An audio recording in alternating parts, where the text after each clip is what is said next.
efectivamente yo soy Mariana Gallardo. Me pueden encontrar en LinkedIn justamente con mi nombre Mariana Gallardo. Me pueden enviar invitación si gustan para que continuemos platicando después de esta presentación. Ahí voy a estar disponible para cualquier duda también que ustedes tengan. Yo soy diseñadora gráfica de carrera, la estudié hace ya algunos años, pero me dedico al diseño de la experiencia como profesión desde hace ya bastante tiempo. Aquí en Bedu soy experta del tema de UX y diseño de interfaz. Sin embargo, también he estado involucrada en capacitaciones, entrenamientos y experiencias dentro de la parte del tema de marcos ágiles, así que seguramente si alguno de ustedes también tiene la curiosidad de poder conocer más acerca de qué trata la parte de agilidad, pues seguramente en algún momento se podrían topar también conmigo. Empecé desde hace bastante tiempo siendo diseñadora, diseñé empezando para la web. La verdad es que muchos de mi generación cuando empezamos creo que tuvimos este camino de carrera, empezamos a trabajar haciendo cosas digitales y bueno, afortunadamente la vida nos llevó hacia la parte de experiencia de usuario y eso es a lo que me dedico ya desde hace un tiempo, ¿no? Entre otras cosas, bailo hawaiano desde hace ya 20 años. Es una de las actividades en donde he durado más de toda mi vida.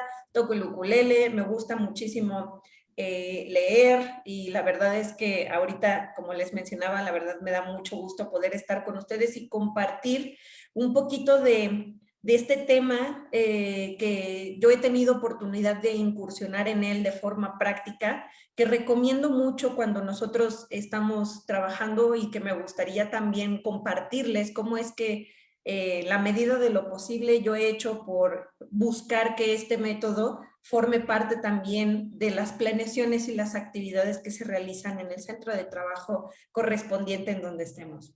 Yo actualmente me desempeño para la industria aseguradora, sin embargo he estado trabajando también para la industria cultural, marca de consumo, para editorial, para la parte de banca, finanzas, para la industria automotriz. Entonces espero que un poquito de lo que les pueda platicar hoy, de lo que practiquemos también en esta sesión, les pueda funcionar a todos y cada uno de ustedes.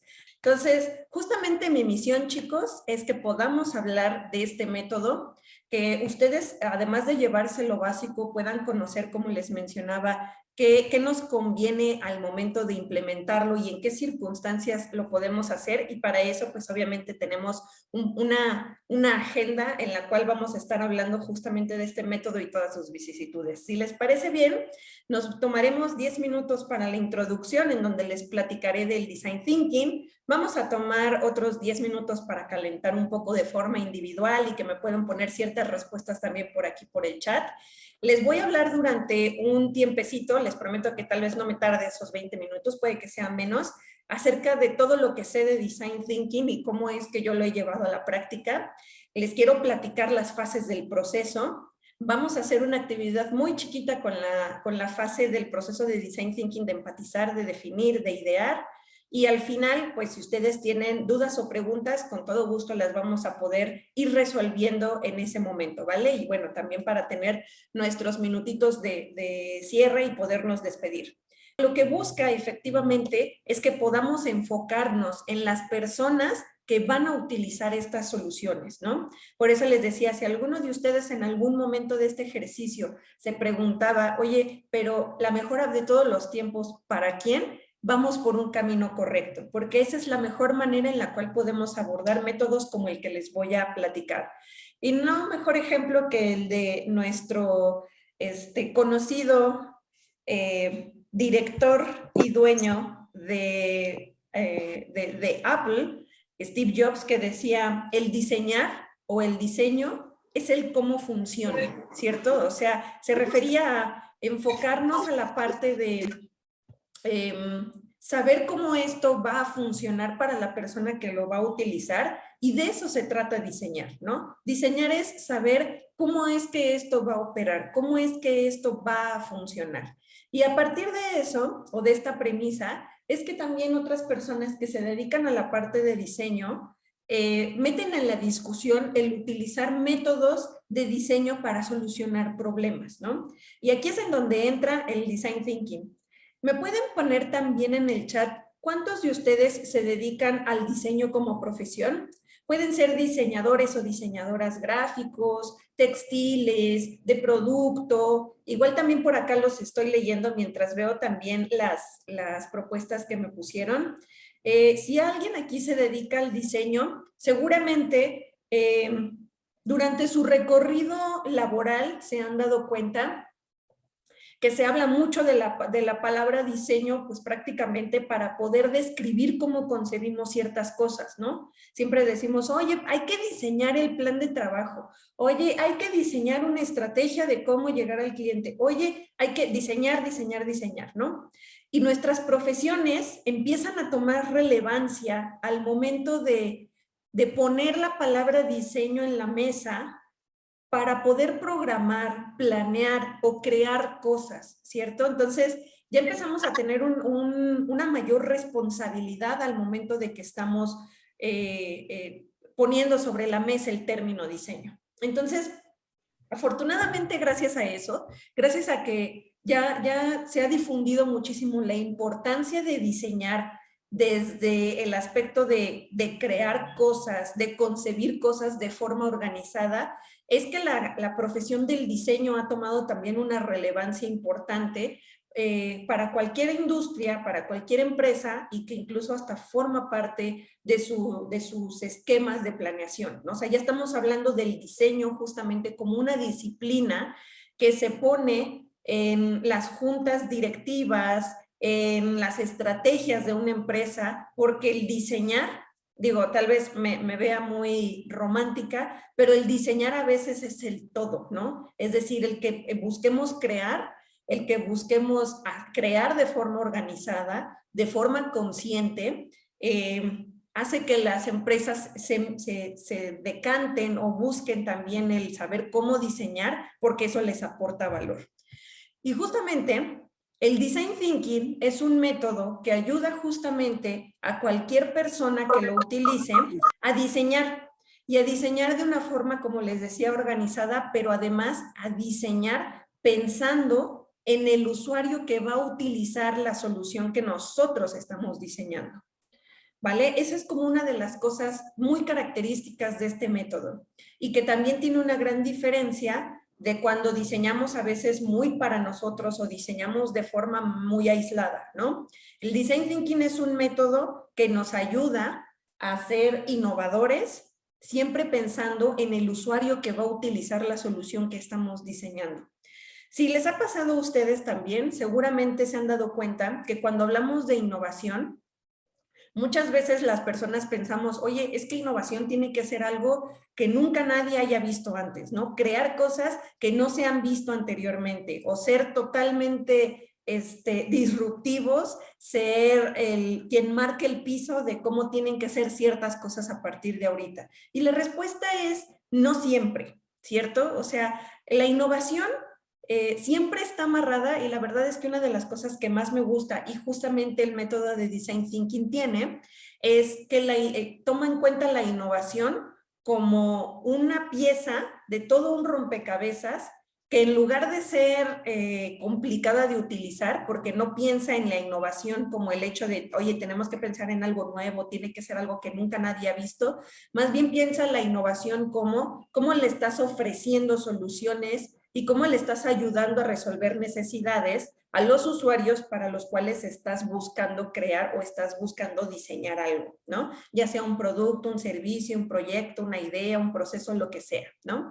Entonces, justamente este método, eso es lo que ofrece, ¿no? Es un método que nos ayuda a generar ideas innovadoras, que centra su eficacia en entender y dar soluciones a las necesidades reales de los usuarios y que además es un método organizado, que ayuda justamente a que las personas lo puedan llevar a cabo de una manera, pues, se podría decir casi empírica, ¿no? O sea, que no necesita instrucciones per se para poder ser llevado a cabo y que además, pues, está basado en situaciones reales que han sucedido allá afuera, ¿no? O sea, no son métodos que alguien crea y le parecen padres y ojalá alguien los utilice, no. Es un método que se ha ido perfeccionando, que se ha ido nutriendo gracias a estarse implementando de forma constante en distintos entornos y que ha hecho que pues prácticamente su consistencia actual o la que tiene en este momento pues sea la más eficaz para ser implementada, ¿vale?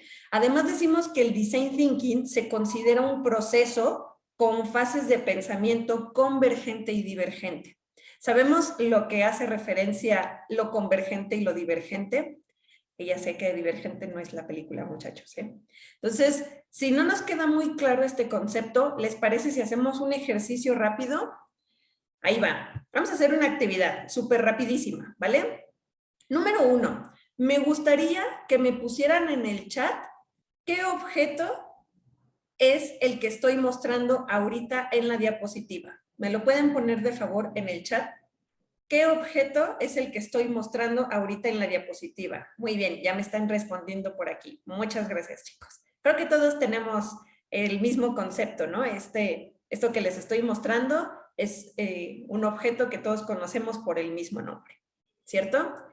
Ahora, va la siguiente. Les voy a pedir de favor que me pongan igual en el chat ¿para qué sirve este objeto? ¿Para qué lo utilizamos? Me pueden colocar en el chat para qué utilizamos este o estos objetos que estoy mostrando en la diapositiva. Muy bien, ya me andan contestando también por acá. Este sirve para sujetar papeles, para agrupar papeles, para agrupar hojas. Muy bien. Creo que todos tenemos un poco también consensuado o tenemos el mismo concepto de para qué sirve, ¿cierto? Ahora, va la siguiente. Les voy a pedir de favor que se tomen un par de minutos para que me coloquen 5 cosas diferentes para las que se pueden utilizar estos objetos. 5 cosas diferentes, ¿vale? No importa que estén las 5 juntas, las primeras que se les ocurran me las pueden ir colocando también aquí en el chat. Entonces, Carlos, por ejemplo, veo, bueno, Jorge y Carlos veo que ya me encontraron algunas actividades alternativas por las cuales se puede utilizar este objeto. Dicen por aquí, para colgar esferas de Navidad, para abrir un iPhone, dice Carlos, para abrir puertas como antena, para abrochar un pantalón, yo lo he utilizado así efectivamente, como bastilla, dicen por aquí Patricio, para colgar esferas o puede funcionar para el chip del teléfono, dice Daniel, sirve para colgar algo.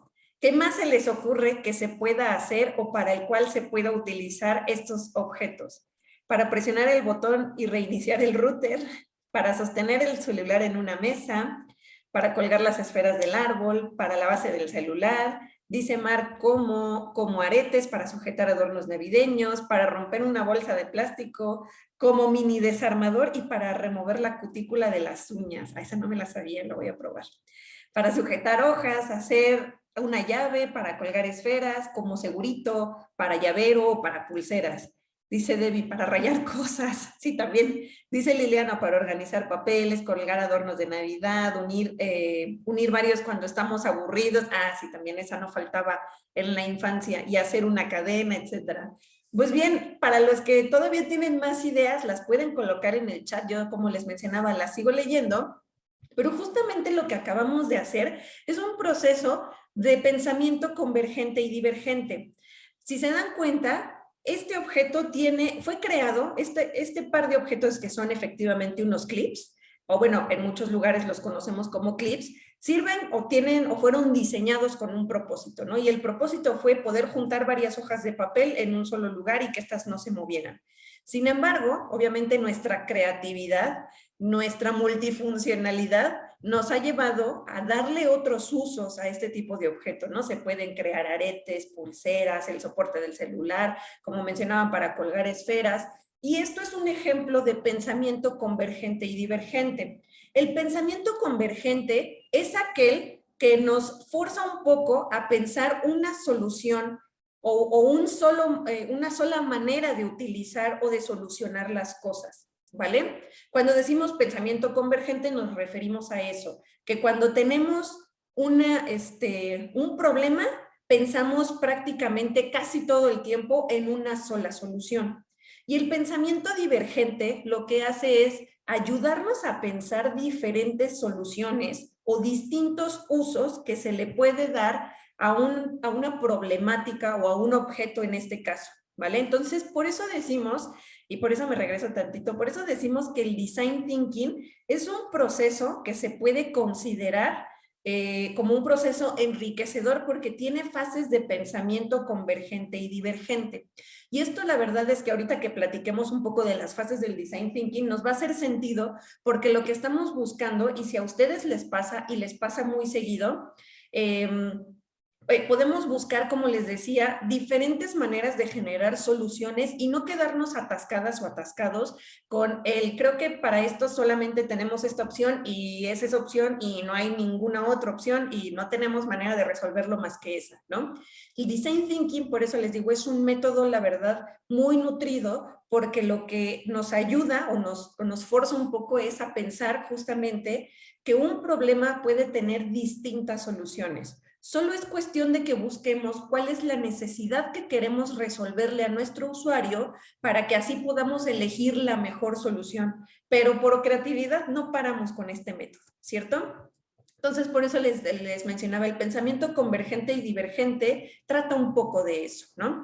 Y justamente en este ejemplo es en donde explico un poco mejor, ¿no? El pensamiento divergente es aquel que nos guía a pensar en una sola opción, ¿no? Solo tenemos un problema y lo más natural, cabe aclarar que esto no está mal, es muy natural que pensemos luego en una sola solución y que tal vez la cuestión es que nos enganchemos con esa solución pensando que es la única opción, ¿no? Sin embargo, el pensamiento divergente lo que tiene es, hay diferentes maneras de pensar en distintas soluciones y así tenemos un abanico más enriquecedor de poder resolver un problema, ¿no? Y eso, como les decía, es lo que hace que el design thinking sea un proceso, un método muy utilizado por muchos lugares.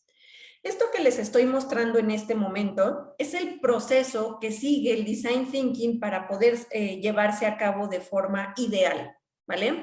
No es un proceso lineal, es decir, no empieza desde empatizar y, bueno, prácticamente termina desde evaluar, porque no es como lo más, no quiero decir lo más recomendado, no es lo más normal cuando lo estamos ejecutando. El proceso del design thinking es un proceso caótico, es un proceso que aunque tiene estas 5 fases como que muy establecidas, la verdad es que la manera en la que muchas personas lo han implementado y han aprendido de él ha sido así, ¿no? En donde ha sido extremadamente cíclico, en donde, por ejemplo, si empezamos desde la fase de empatizar, que podríamos decir que de manera más natural es la primera fase del proceso de design thinking, y vamos avanzando en definir y de repente empezamos a llegar a la fase de idear y ahí nos quedamos y nos atascamos, no pasa nada. Este proceso tiene la suficiente flexibilidad para regresarnos una etapa atrás o para regresarnos al principio y no perdernos en el proceso, ¿no? O que no sea tampoco tan caótico de, híjole, ¿qué crees? Que ya empezamos, ya llevábamos el ritmo, ya estábamos como muy acostumbrados a lo que estábamos haciendo y al final llegamos a la tercera etapa y nos estamos dando cuenta que no está jalando esto, pues no es como para que todo mundo tiremos las cosas por la borda y nos pongamos a llorar, sino más bien es un proceso, como les digo, lo suficientemente flexible como para poder regresar una etapa atrás, empezar a replantearnos las cosas y continuar. Entonces, también decimos que el design thinking es un método rápido y es un método flexible, ¿vale? Porque aquí también me gustaría hacer un pequeño paréntesis. Seguramente muchos de ustedes, o bueno, nos han dicho que el design thinking resuelve casi todas las cosas, ¿no? Porque lo hemos escuchado utilizar en lugares o en empresas, la verdad, muy prometedoras, incluso en empresas que están enfocadas en la tecnología, ¿no? Por ejemplo, como Google, como Facebook, empresas que que han traído propuestas, la verdad, ahora sí, disruptivas e innovadoras y han utilizado este método para poderlas implementar y llevar a cabo, ¿no? Entonces, cuando vemos estos resultados decimos, oye, está buenísimo, me encantaría utilizarlo en mi empresa, en la industria donde laboro, ¿no? Entonces, todo el mundo a veces llegó un boom de querer utilizar el design thinking para todo y la realidad es que este método sí nos ayuda, sí es efectivo, sí es flexible, pero a veces no es aplicable para todas las cosas, ¿vale?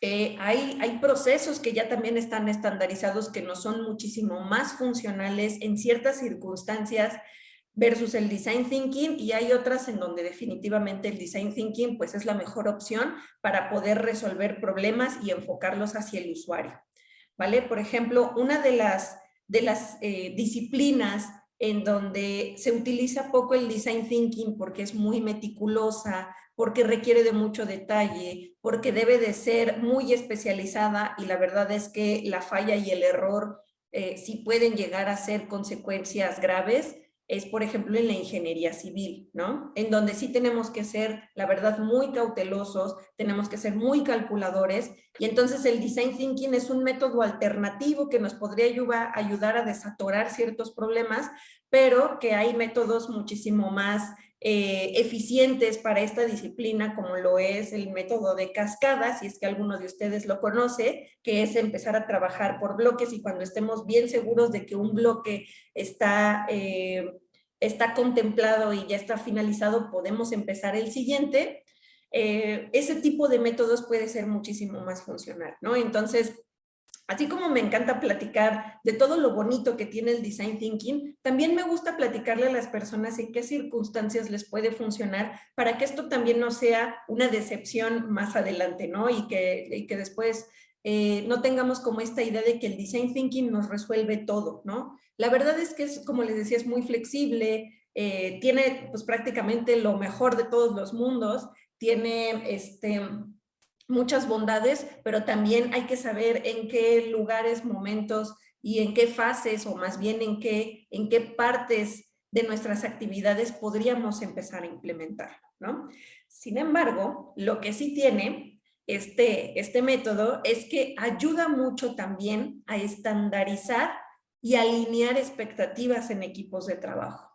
¿Cuántos de ustedes les ha pasado que empiezan a trabajar un proyecto y de repente se dan cuenta que necesitan un compañero o un colega o una colega de otra área y que esa compañero o compañero que requieren pues está muy absorto en sus actividades, no puede colaborar, como que tiene muchas actividades y le es complicado, entonces empezamos a perdernos un poco entre esta visión que le llamamos por silos, ¿cierto? ¿O cuántos de ustedes les ha tocado trabajar en proyectos en donde tengan únicamente la visión del área donde están y que se lleve a cabo únicamente con la opinión de esa área y como con todas las reglas y funciones de esa área y no salimos de ahí, ¿no? Y no preguntamos a otras áreas o otros colaboradores cómo podrían aportar ese proyecto?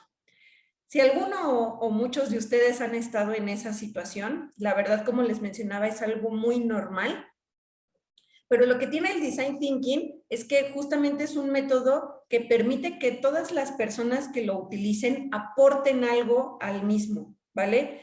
Que puedan expresarse y que puedan generarse ideas en el mismo nivel. Entonces, ya es muchísimo más enriquecedor cuando hablamos de un proyecto en donde está involucrado el de contabilidad, el de marketing, la de finanzas, el de procesos, el project manager, o sea, cuando hay un equipo multidisciplinario que nos ayuda a aterrizar un problema a través de este método y así ya no lo vemos tanto como en silos, ¿no? Ya no lo vemos tanto como en áreas aisladas, sino que todos van a tener oportunidad de poder proporcionar sus ideas, de poder poner sobre la mesa sus propuestas y que éstas se validen en este método y que en conjunto y en consenso se puedan llevar a cabo por los que participan, ¿vale? Por eso les digo que este es un método, perdón, es un método flexible, empieza desde,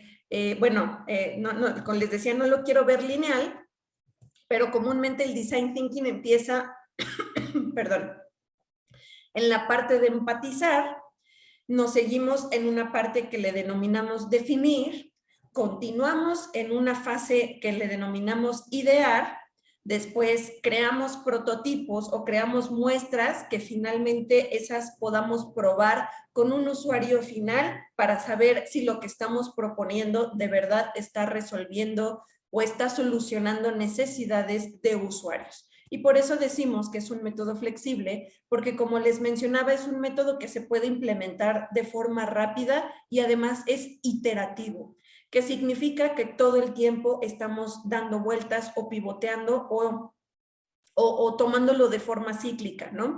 Y que es muy normal y muy natural que si vamos avanzando en el método y ya pasamos por empatizar, definir, idear, y llegamos a la parte de prototipar y en realidad no estamos avanzando tanto, no pasa nada, podemos regresarnos y empezar el método desde cero, porque también una de las consignas que tiene es que podamos probar rápido, es decir, que no nos tomemos años, bueno, meses ni años en definir un proyecto ni en llevarlo a cabo, sino que de manera más acotada podamos pensar en soluciones que podamos definir, idear y prototipar y probar, bueno, y evaluar rápido, que este método nos ayude justamente a encontrar una solución de manera más ágil y que además tengamos la oportunidad de utilizarlo varias veces para poder iterar o para poder fallar rápido, ¿no? Que también esa es una de las cosas o de las bondades que tiene el Design Thinking, que hace que el que fallemos sea algo normal y natural dentro del proceso y que no nos sintamos mal por el hecho de fallar, sino que nos aplaudamos por saber que lo que estamos haciendo tal vez no está teniendo el resultado que esperábamos, pero ya aprendimos de ello, ¿vale? Otras personas también denominan el Design Thinking como un enfoque, ¿no? Es decir, muchos no lo utilizan como un método o una metodología, lo utilizan más bien como un enfoque que le quieren dar a sus actividades del día a día, ¿no? Y este enfoque consiste en cada actividad que hago, me puedo preguntar o me debería de preguntar esto, ¿en qué ayuda al negocio, ¿no? Esto, ¿con qué tecnología se puede implementar? Y hablo de tecnología como con qué elementos tengo cerca para poderlo llevar a cabo, ¿eh? No pensemos en tecnología como de, o sea, si tengo inteligencia artificial o si tengo algo en la nube, no, pensemos en qué tecnología me puede o qué elementos me pueden ayudar a implementarlo y finalmente esto es algo que el usuario final hacia el cual voy a diseñar necesita o lo quiere. Si nosotros comenzamos a bajar un poco nuestras actividades con este enfoque, yo les aseguro que se van a empezar a acostumbrar rápido a este proceso, les va a ser muchísimo más fácil en algún momento poderlo implementar en otros ambientes y después les va a ser todavía más fácil poderlo escalar en otros lugares. Pero siempre es muy bueno empezar por nosotros mismos, ¿cierto? Entonces, aquí va la tarea que les pediría que nos lleváramos después de esta conversación y es, yo les recomiendo, hagan una lista de las actividades que ustedes realizan de forma regular y una vez que la enlisten, piensen en estos 3 factores que les menciono, ¿no? Esta actividad que estoy haciendo, ¿cómo aporta al negocio en el que estoy parada o parado? ¿Con qué tecnología o con qué elementos cuento para poderlo implementar? Y si esta actividad que estoy haciendo la desea o la buscaría utilizar el usuario hacia el cual la estoy realizando.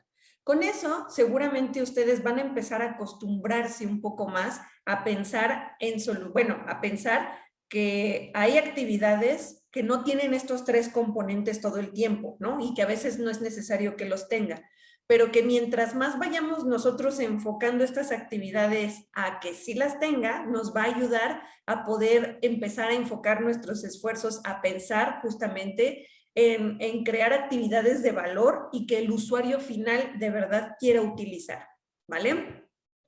Y ahora, si les parece bien, vamos a conversar un poquito acerca de cada una de estas etapas que forma el Design Thinking. Recuerden que les dije ahorita, consta de 5 etapas. Seguramente si ustedes ahorita en un buscador colocan la palabra Design Thinking, les van a salir métodos de 6 o de 7 etapas, o les va a salir este método de 5. La verdad es que la cantidad de etapas, yo podría decir que es un poco irrelevante, porque casi todas están encasilladas en estas que les estoy platicando, ¿no? O sea, hay algunas que dicen, oye, además de prototipar, es modelar y evaluar, ¿no? O hay algunas otras que dicen, además de prototipar, es probar, o más bien testear y después analizar, ¿no? La verdad es que etapas más, etapas menos, todas tienen la misma esencia, pero por lo que sí empieza el proceso de Design Thinking es por esta etapa, o bueno, por donde yo recomiendo que empiece el proceso de Design Thinking y que no se lo pierdan al momento de empezarlo a ejecutar, es por esta etapa que se llama empatizar, ¿no? Empatizar o la empatía, la verdad es que es la base del proceso del diseño o del proceso del Design Thinking, ¿no?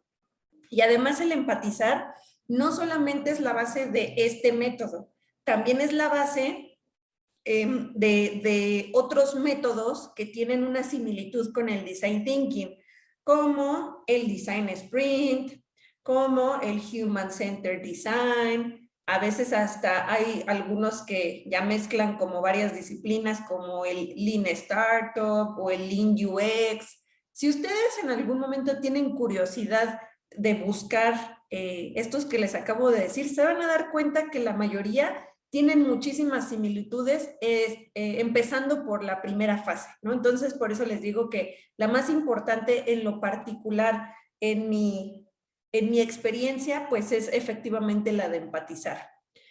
Y ven que les decía que el Design Thinking es un método muy democrático, ¿no? Es decir, la mayoría de las personas que participen en un proceso de Design Thinking efectivamente deben de ser participantes activos, ¿no? O sea, deben de estar involucrados con generar soluciones, con crear prototipos, con hacer, con proponer ideas para resolver problemas, y todo debe de ser resuelto en conjunto con el equipo de trabajo con el que estoy aplicando el método, porque si no se realiza de esa manera, entonces tenemos una baja probabilidad de que las personas se adueñen de esta práctica y la puedan llevar a cabo en otros ámbitos, ¿vale?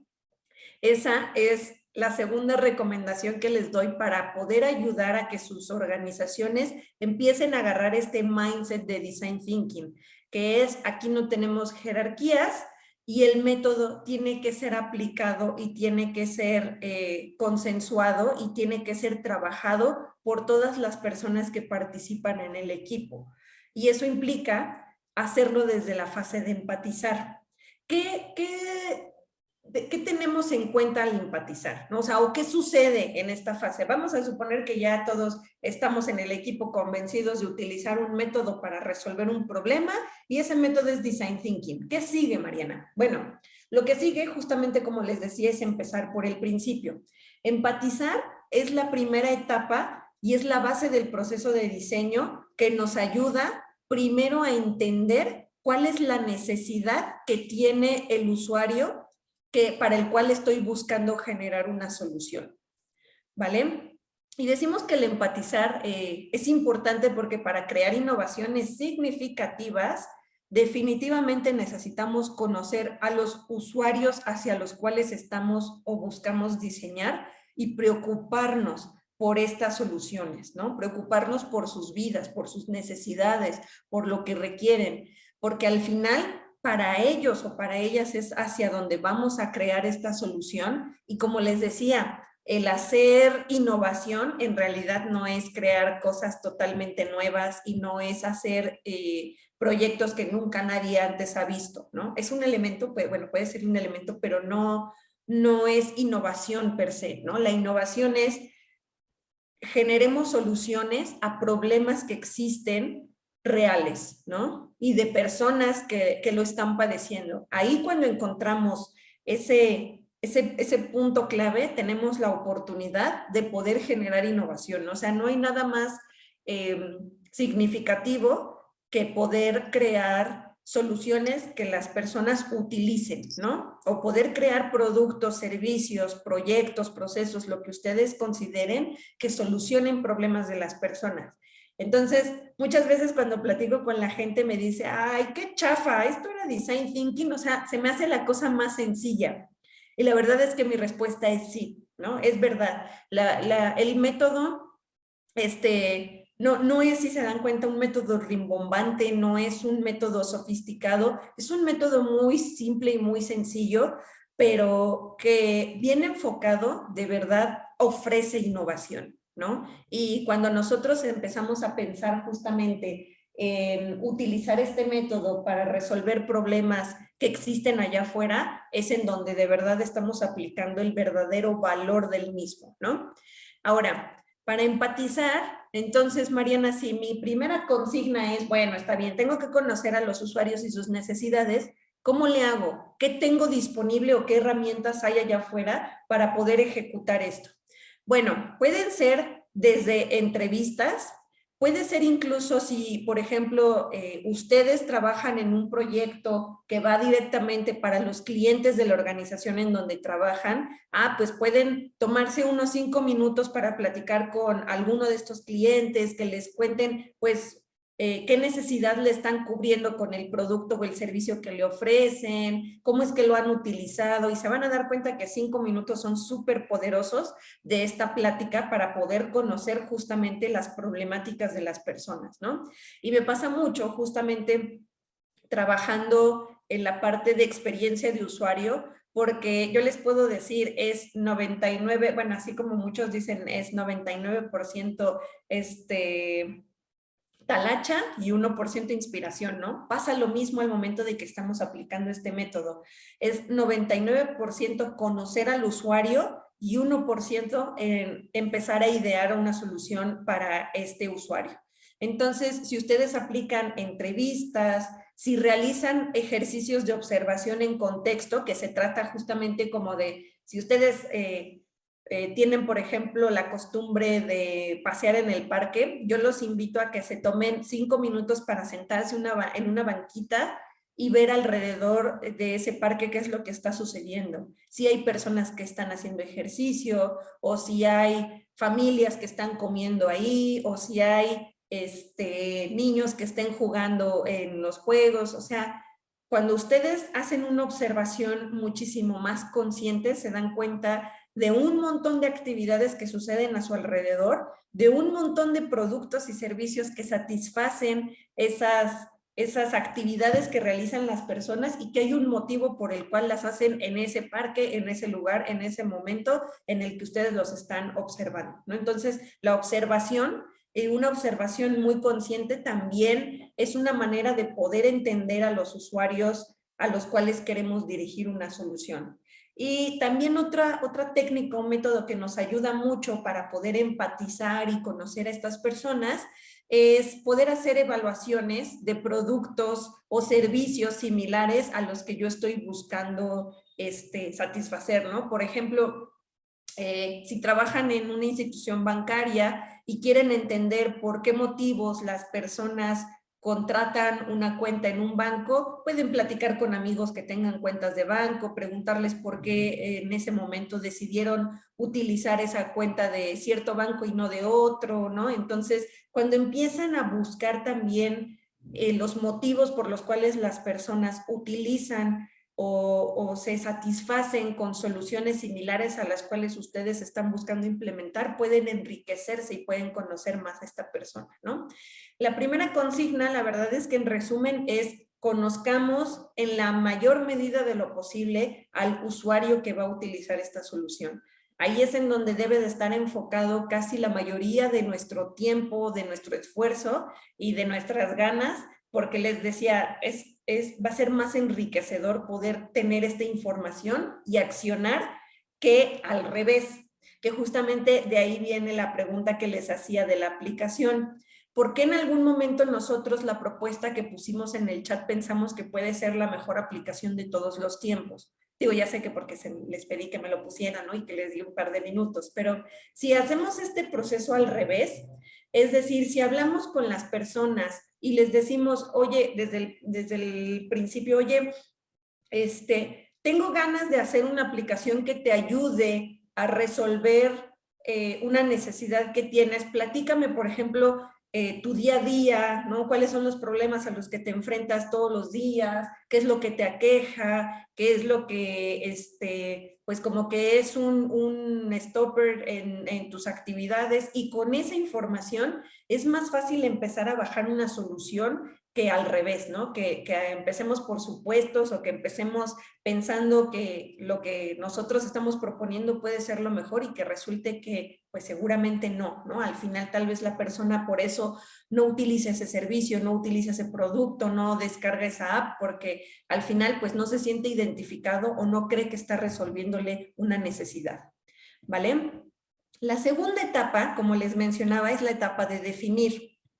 Para definir es, una vez que ya conozco al usuario y cuáles son como sus necesidades, cuáles son sus motivaciones, qué es lo que le aqueja, qué es lo que quisiera poder tener disponible para solucionar varias cosas en su vida, sigue esta etapa que trata de poder organizar toda esa información que nos llega de este usuario y darle un sentido. Porque, ¿qué es lo que sucede? Si muchos de ustedes ya han ejecutado el Design Thinking antes, seguramente, o bueno, lo han buscado implementar en las organizaciones donde están, seguramente se han topado con que una vez que empiezan a conocer al usuario, tienen un mar de información que no saben cómo procesar, ¿no? Y que seguramente este usuario no tiene un problema, tiene como 25 y que espera que una sola persona les resuelva esos 25 problemas, ¿no? Entonces, cuando empezamos a abordar todo y queremos abarcar todo, es cuando empieza a entrar un poco la frustración. Y ahí viene mi tercer comentario para que también esto les ayude. Siempre busquen tener un problema definido a resolver. No busquemos resolver 25 porque el alcance va a ser prácticamente de años, nos vamos a frustrar, vamos a sentir que el design thinking fue un método que nos engañó y que vamos a tener que estar utilizándolo durante años para poder resolver estos 25 problemas y la verdad es que pues no es así, ¿no? O sea, lo que queremos justamente es que como equipo de trabajo tengamos la disponibilidad de enmarcar de toda esa información que nos llega, de todo lo que recolectamos, poder tener muy claro cuál es el único problema que estamos buscando resolver para que así sea muchísimo más fácil poderlo abordar, ¿no? Entonces, por eso decimos en esta lámina, enmarcando el problema adecuado es la única manera de crear la solución correcta, ¿no? No nos llenemos las manos y también les invito a otra reflexión para cuando termine esta plática. Una vez que ustedes hagan su lista de actividades, vean estas actividades a cuántos problemas estamos buscando solucionar, ¿no? Si se dan cuenta, estoy segura que va a haber más de uno, ¿no? En mi caso sigue sucediendo así. O sea, estoy involucrada en varios proyectos, estoy involucrada en varias actividades y estas actividades resuelven un chorro de problemas, ¿no? Y no me logro enfocar en uno en específico. Entonces, la consigna del Design Thinking es, si vas a utilizar el método, recuerda que tienes que empezar a pasar de lo general a lo particular. Hagan de cuenta que ustedes están en una especie de embudo o filtro y que prácticamente toda la información que recolecten del usuario y de sus necesidades tiene que empezar a filtrarse y de ahí seguramente se van a desmenuzar varios problemas y de esos varios problemas tenemos que elegir uno, ¿no? Por eso decimos, este modo definición es todo sobre traer qué problema vamos a resolver, que seamos claros en que todo el equipo que está participando en este ejercicio de Design Thinking sabe que ese es el problema que están abordando en ese espacio y con el método, que uno no crea, hoy estamos resolviéndole la necesidad de cómo llevar a su hijo a la escuela, y no es cierto, lo que dijimos es que estamos resolviendo la necesidad de cómo se traslada al trabajo, ¿no? Y que no haya conversaciones cruzadas, sino que todo el equipo que esté utilizando el método sepa qué problema en común van a estar resolviendo, ¿no? Y que se sientan cómodos con resolver ese problema y que sepan que es el objetivo que todos tienen en común para hacer, ¿no? Entonces, esto nos ayuda, o sea, esta etapa en lo que nos ayuda es a darle un enfoque al espacio, que se defina muy bien lo que vamos a hacer y que además pues todos tengan claros los conceptos, ¿no?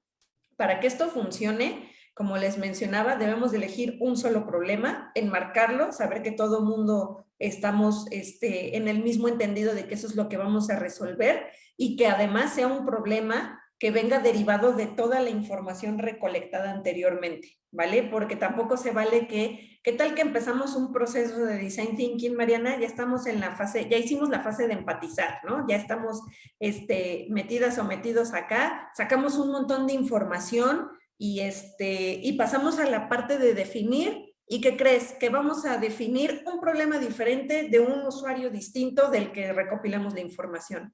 Aquí yo les diría, mejor detengámonos y regresemos a la fase de empatizar. Ahora sí, reunámonos con este nuevo usuario al cual queremos decantar esta solución y ahora sí nos regresamos a la parte, o bueno, continuamos en la parte de definir y definimos un problema a solucionar de este nuevo usuario, pero no al revés, ¿vale? Porque si no, pues imagínense la cantidad de tiempo invertido en poder recopilar esta información y que no la utilicemos de manera consciente, ¿no? Que no la aprovechemos para que pues esto se pueda llevar a cabo en el método de forma provechosa, ¿no? Entonces, ¿qué nos ayuda a esta etapa de definir? O sea, oye, Mariana, está bueno, ¿no? Ya empatizamos con el usuario, ya recolectamos información. ¿Cómo le hacemos para que todo el equipo de trabajo pueda estar en el mismo entendido de qué problema le vamos a solucionar a este usuario? Bueno, técnicas que les ayudan puede ser la técnica de los mapas mentales, es decir, que ustedes que ustedes puedan imprimir en un mapa todo lo que reunieron y que en ese mapa digan, fíjate, de todas las ramificaciones que creamos, nos vamos a enfocar en esta, ¿no? Solamente en esta partecita y de ahí es de donde vamos a desmenuzar todo lo demás. Otra técnica que nos puede ayudar es el mapa de empatía. El mapa de empatía, si alguno de ustedes lo conoce, es un formatito como una especie de hoja tamaño carta en donde se colocan toda la información recopilada del usuario desde una perspectiva de los sentidos. Es decir, colocamos lo que me dijo en ese momento el usuario que le aquejaba, lo que veía el usuario en ese momento que le aquejaba, lo que escuchaba, lo que le decían otras personas, lo que percibía, lo que pensaba. Es decir, hacemos tal cual un mapa o hacemos como que una personificación de quién es este usuario, pero utilizando toda la información que recolectamos de este o de esta misma, ¿vale? Ahorita si quieren vamos a hacer un ejercicio bien rápido para que también podamos aprovechar el tiempo, pero a mí me parece que estas dos etapas, la verdad, son las más enriquecedoras del proceso de Design Thinking. Son en las que yo les diría, vale la pena que enfoquen gran parte del tiempo en estas mismas, porque a partir de ahí lo demás les prometo que es pan comido, ¿no? Entonces, justamente cuando ustedes ya tienen bien enmarcado el problema a resolver, se van a divertir después, porque viene la tercera etapa, que es la de idear. Y aquí sí es echar a volar la imaginación. Por eso les decía que el proceso o el método de Design Thinking es muy enriquecedor cuando todo el equipo de trabajo que participa en este mismo colabora y coopera, ¿no? Porque todos pueden proponer una idea de cómo resolver un problema y no nos quedamos como un proyecto de una sola persona en donde seguramente les ha pasado, porque a mí me ha sucedido, en donde me encargan, me hacen una asignación o me encargaron algo y yo pensé en una solución y le trato de dar vueltas, pero pues no salgo de esa, ¿no? Entonces, bien dicen que piensan que piensan mejor más personas y qué mejor que se trabaje en este tipo de consignas en equipo, ¿no? Entonces hablamos de idear como esta fase de proceso divergente en donde todos proponen soluciones al problema y aquí se generan múltiples ideas y múltiples formas de poderlo implementar, ¿no? Por eso decimos, no es sobre tener la idea correcta, o sea, la fase de idear no es, como les decía, ya pensamos en una solución, vámonos sobre esa, no, es de verdad plantear todas las soluciones posibles, aunque sean irreales, aunque tal vez no estén en el esquema o sean muy locas o estén muy fumadas, no importa. El proceso indica que vale la pena ponerlas todas sobre la mesa porque de algunas de ellas se pueden hacer combinaciones interesantes y crear ya después una solución final, ¿no? Aquí justamente es en donde empieza un proceso de diseño per se, ¿no? Ya es cuando nosotros ejercemos nuestro pensamiento creativo, es en donde proponemos soluciones para empezar a diseñar o para empezar a crear algo para alguien, ¿no? En esta etapa se entregan los conceptos y los recursos para crear estas soluciones, ¿no? Como les decía, todas las ideas que se den en esta etapa son válidas y se combina de todo, desde las ideas más racionales, las más, como las más apegadas a las reglas, las más conservadoras, hasta las más voladas, ¿no? La verdad es que aquí, en la parte de idear, es en donde pues prácticamente todo se pone sobre la mesa para justamente después crear o implementar una solución en común, ¿no? Muy bien, si se dan cuenta, como les decía, esta parte de utilizar el método, la de empatizar, nos trae muchísima información, que al momento de que definimos es el momento en el que nosotros la organizamos, jerarquizamos, le damos prioridad, le damos valor y ahí es en donde empezamos a ver qué soluciones ya como en la fase de idear vamos creando para que pues esto esté 100% pensado en el usuario, ¿no? Después de eso recuerdan que viene la fase de prototipar. Aquí es en donde con los recursos que tenemos, con las cosas que están a nuestro alcance, creamos un prototipo o una muestra que podamos validar con el usuario. Seguramente muchos de ustedes en este ejemplo me van a decir, oye Mariana, pero yo no tengo ni madera, no tengo ningún recurso para construir la silla que me está pidiendo la persona. ¿Cómo puedo hacer un prototipo? En este caso, no pasa nada con que no tengamos algo tangible que utilizar. Es muy recomendable poder hacer algo con lo cual la persona pueda interactuar definitivamente, pero no es lo único, ¿no? Por ejemplo, podemos hacer un dibujo de la silla y le podemos hacer una especie de tour guiado a la persona de, mira, la silla que te estoy haciendo es una silla que tiene un respaldo muy alto para que tú te puedas recargar, va a tener rueditas para que te puedas mover hacia adelante, hacia atrás, y mientras le vas platicando, pregúntale, ¿qué te parece? ¿Tú crees que te está resolviendo algo?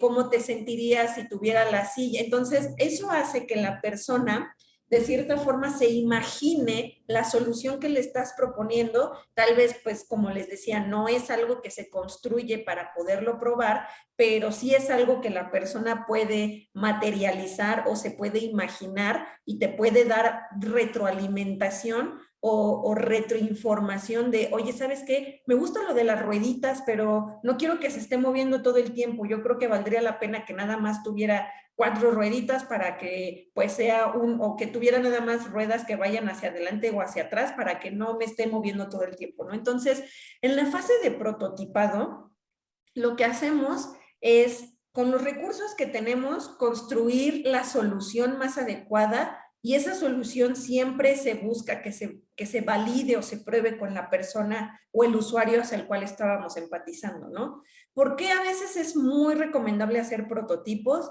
Porque el poner las manos a la obra, aunque no lo crean, nos da un plus para poder pues continuar apropiándonos de este proyecto, o sea, de esta solución que estamos creando.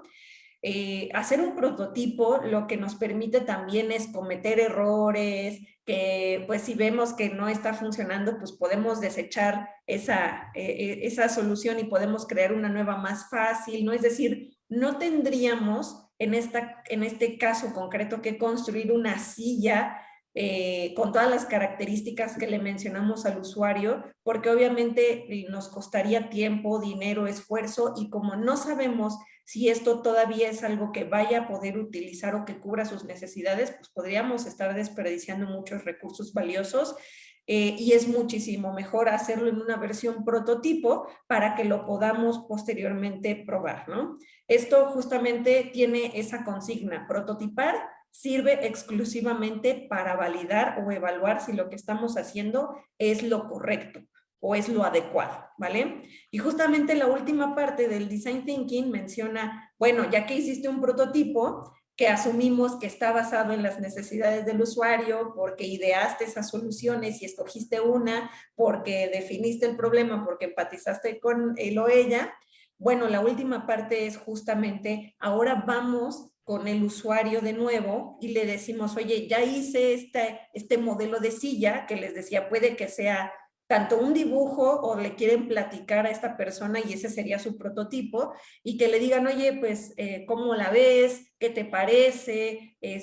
Imagínate que estás sentado en esta silla y pues ya pasaron 5 horas, tú consideras que puede ser lo suficientemente adecuada para ti o no, etcétera, ¿no? Entonces, siempre en el proceso como más maduro del design thinking se nos pide probar, ¿no? Se nos pide evaluar esta solución con el usuario directamente, recibir sus comentarios y su retroalimentación y con eso pivotear, ¿no? Es decir, si vemos que hay algo que no está funcionando, pues no pasó nada, el prototipo la verdad es que se puede hacer de forma muy fácil o les costó cero hacerlo y es más flexible el poder regresar, ok, pues esta solución tal vez no fue la adecuada, no funcionó, no estuvo bajo las expectativas de la persona, voy a crear otra solución y ya con eso lo que voy a hacer pues es volver a evaluar con la persona para saber si esta sí se acerca a lo que está necesitando, ¿no? Y con esto completo, abarcamos el proceso del design thinking, podría decirse de principio a fin, les decía, no es un proceso mágico donde pues ya terminamos en la fase de evaluar y todos nos agarramos de las manos y cantamos porque ya acabamos, en realidad no es así, es un proceso tortuoso, es un proceso caótico, pero que al momento de que nosotros lo estamos viviendo, experimentando, donde involucramos a los equipos de trabajo para poderlo llevar a cabo y donde todos tienen voz y voto para poder proponer, conocer al usuario y hacer las soluciones necesarias para resolver sus necesidades, es en donde encontramos el valor a utilizar este tipo de métodos, ¿no? Además de lo que les decía, se aprende rápido, se aprende fallando y se aprende muchísimas veces, ¿no? Entonces, con esto, cuando termine el proceso, prácticamente lo que tenemos ya es algo muy concreto que vamos a poder implementar y ahora sí, al momento de que ya sepamos como todo ahora sí que la solución más correcta, pues ya vamos más seguros a crear la solución ahora sí de forma más formal, por así decirlo, ¿no? Así es como en mi experiencia me ha ayudado muchísimo el poder introducir el método, como les mencionaba durante la plática. Hay ocasiones en las que funciona, hay ocasiones en las que no es adecuado poner este método. La verdad es que cuando me pregunta la gente, oye, lo que les decía, Design Thinking es para todo, yo les respondo depende, porque al final pues hay situaciones en donde, como les mencionaba, no es tan factible ocuparlo, pero para las que no lo son, o más bien para las que sí lo son, si se dan cuenta es un proceso de verdad 100% enriquecedor y la verdad se aprende muchísimo y yo creo que también otra de las cosas que rescato mucho es que el fallar no es algo negativo, ¿no? El fallar es un aprendizaje, el fallar de una forma más contenida o más pequeña hace muchísimo más enriquecedor este proceso porque pues no tenemos ese miedo a perder, bueno, el tiempo, el dinero o el esfuerzo que se le haya invertido porque lo estamos buscando hacer pues muchísimo más dirigido, ¿no? Y con mayor sentido hacia la persona que estamos diseñando. Entonces, por eso es que es uno de los métodos que a mí me gusta mucho utilizar. Es uno de los que, como les mencionaba, tal vez no en todas las situaciones aplica, pero que sí se puede ir introduciendo si empezamos a implementarlo nosotros mismos en nuestras actividades y que empecemos también a hacerlo replicable con 2, 3, 4 compañeros dentro de la organización y que poco a poco estos compañeros que entiendan un poco que este proceso es demasiado flexible para utilizar, se puede ir permeando con el resto de los colegas y que pues esto haga escalable ese objetivo, ¿no?